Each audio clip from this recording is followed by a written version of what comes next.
Assalamualaikum warahmatullahi wabarakatuh. Waalaikumsalam warahmatullahi wabarakatuh. Perkenalkan Ustadz, nama saya Lita dari Semarang. Izin sedikit bercerita Ustadz.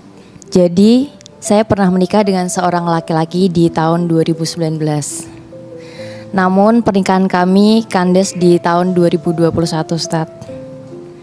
Dan kami sudah dikaruniai satu orang anak laki-laki.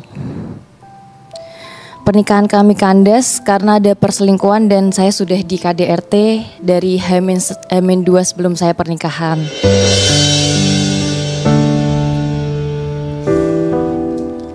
Saya di KDRT karena mantan suami saya cemburu buta Ustadz dengan melihat foto saya yang ada di Google dengan mantan pacar saya yang sudah meninggal waktu dinas helikopter di Poso tahun 2016. Saya tetap melanjutkan pernikahan karena saya takut keluarga saya malu Ustadz. Saya berpikir setelah menikah akan menjadi lebih baik.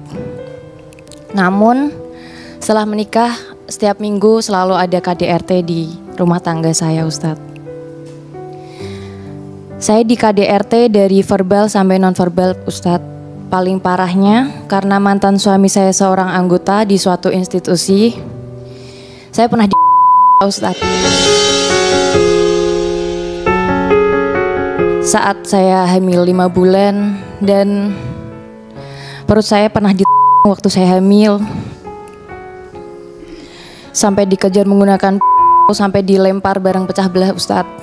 Setiap saya di KDRT pun mertua saya juga mengetahui karena saya selalu bercerita. Dan mertua saya hanya bilang kalau tunggu saja setelah melahirkan pasti akan berubah.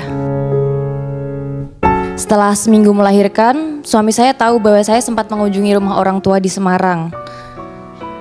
Kemudian saya langsung saya dibuat seperti tersangka Ustadz, dikalungin papan kardus yang ditulisin saya tukang bohong karena saya mampir ke rumah orang tua saya. Yang kedua, saya tidak pantas menjadi ibu dari anak saya Ustadz. Setelah di KDRT, saya juga tidak diperbolehkan menemui dan mengasihi anak saya Ustadz. Puncaknya setelah 40 hari kelahiran anak saya, karena saya sudah merasa tidak kuat menanggung beban dan tekanan saat itu, saya memutuskan untuk keluar dari rumah tersebut tanpa izin suami atau mertua saya Ustadz, dan kembali ke rumah orang tua di Semarang.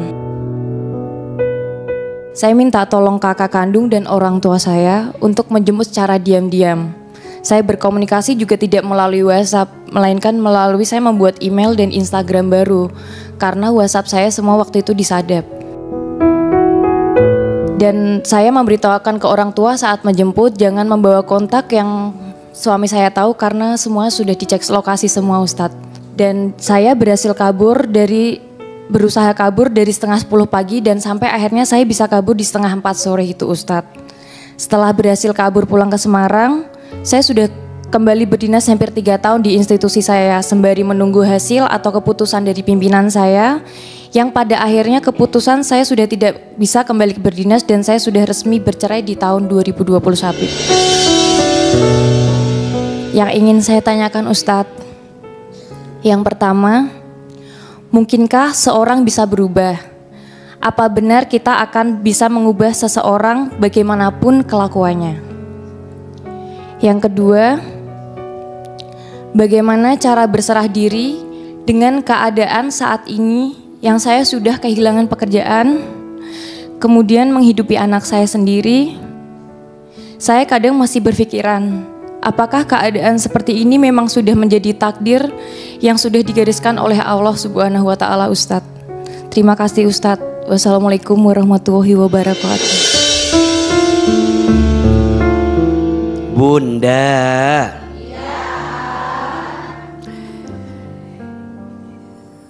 apakah seseorang itu bisa berubah dalam hidupnya? Tentu jawabannya ya tergantung. Kalau dia punya niat, punya azam, kesungguhan untuk berubah, maka dia bisa berubah. Dan yang bisa merubah seseorang itu adalah dirinya dan Allah Subhanahu wa Ta'ala. Innallaha la yughayyiru ma biqaumin hatta yughayyiru ma bi anfusihim. Sesungguhnya Allah tidak akan merubah keadaan satu kaum.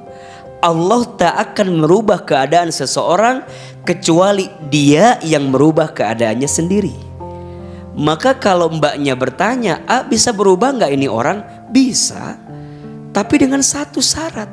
Memang dia berazam mau berubah, sungguh-sungguh mau berubah. Dan perubahan apa yang pertama kali? Perubahan untuk dia makin dekat dengan Allah Subhanahu wa Ta'ala. Sekarang pertanyaannya, mohon maaf. Dari yang Teteh lihat semenjak kejadian yang begitu panjang sampai berpisah, ada nggak itikat berubah dari dia? Tidak ada Pak Ustadz. Iya.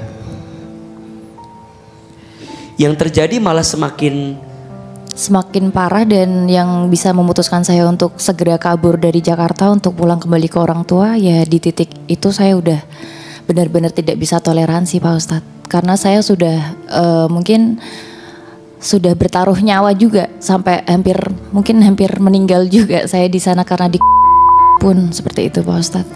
Oke. Ini kalau alasannya hanya cemburu, menurut AA mungkin iya mungkin tidak. Tapi mungkin ada alasan lain nggak? Apa memang karakternya begitu? Atau memang ada sesuatu yang membuat dia itu kok melakukan hal-hal yang setega itu? Mungkin kalau saya memang melakukan kesalahan, saya tidak apa-apa Pak Ustadz, saya dilakukan seperti itu Pak Ustadz. Tapi maaf ya Pak Ustadz, saya menikah dengan dia juga duda Pak Ustadz. Jadi untuk sebelumnya juga ada histori juga. Sekarang pun juga ada histori juga Pak Ustadz. Jadi untuk yang selanjutnya ini juga dia sudah menikah, tapi ada juga yang menghubungi saya. Jadi sudah sama, polanya sama Pak Ustadz. Karakter berarti memang begitu. Iya. Jadi untuk menyakiti perempuan pun sama, yang dihilangkan dari keluarganya, tidak boleh berkomunikasi dengan keluarga dan teman-temannya. Sampai saat ini pun sama juga Pak Ustadz, sebelum saya pun juga sama. Bagaimana kondisi mentalnya balita waktu itu ya? Saya sangat tertekan sekali, saya sangat terpukul sekali. Saya pulang ke Semarang, ibu saya aja sangat bersyukur saya tidak dalam bentuk mayat Pak Ustadz. Ibu saya sampai bilang seperti itu. Gimana perasaan orang tua ketika tahu putrinya yang tersayang harus mengalami kondisi seperti ini?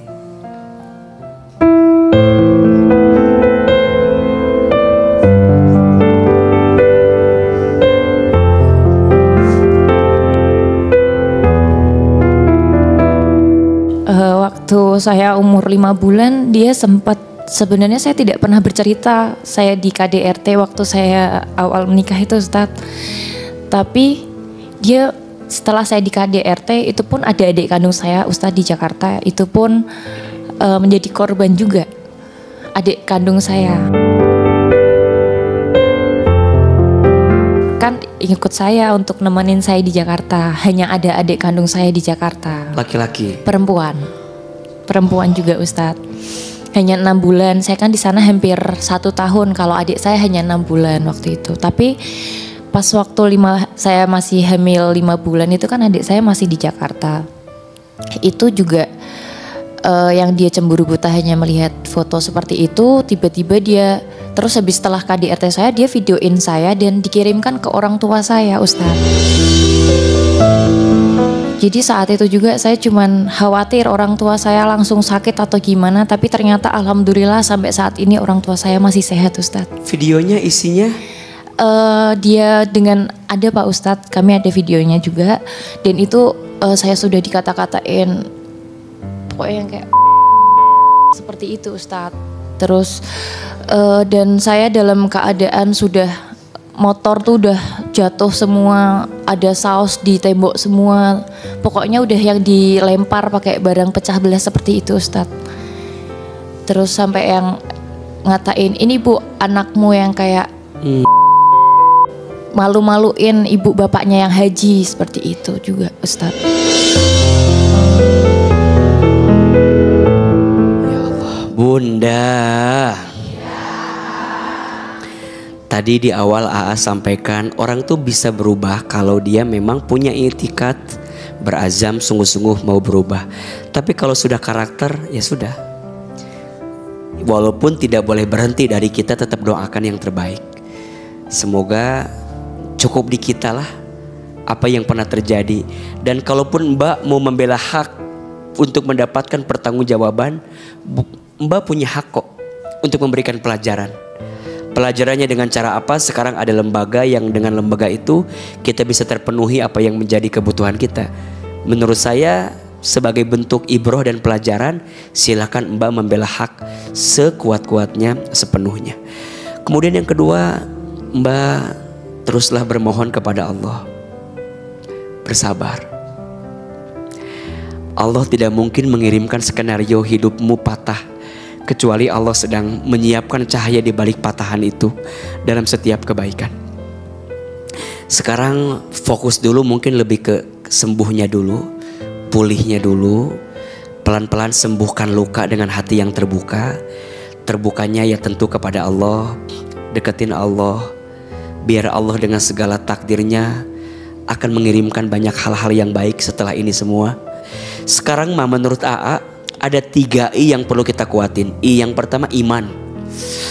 Di hati tuh imannya kudu kuat banget. Biar ketika kita rapuh, terjatuh tuh gak ada sandaran lain kecuali ke Allah. Baliknya ke Allah, nyendernya ke Allah, mintanya ke Allah. Yang kedua ilmu. Perempuan harus disibukkan dengan ilmu. Kalau perempuan tidak disibukkan dengan ilmu, maka perempuan akan disibukkan dengan perasaan-perasaannya, prasangka-prasangkanya, insecure-nya, overthinking-nya. Maka sibukkan dengan ilmu. Kakak belajar lagi, deketin Allah dengan belajar lagi agar kita bisa lebih tenang dalam hidup. Yang ketiga I-nya istiqomah. Jalan terus dalam kebaikan, rizki diikhtiarkan. Pelan-pelan bisa mulai buka usaha. Yang penting kita yakin Allah gak mungkin menghantarkan Mbak pada situasi sekarang kecuali hati dan pundak Mbak kuat dengan semua itu.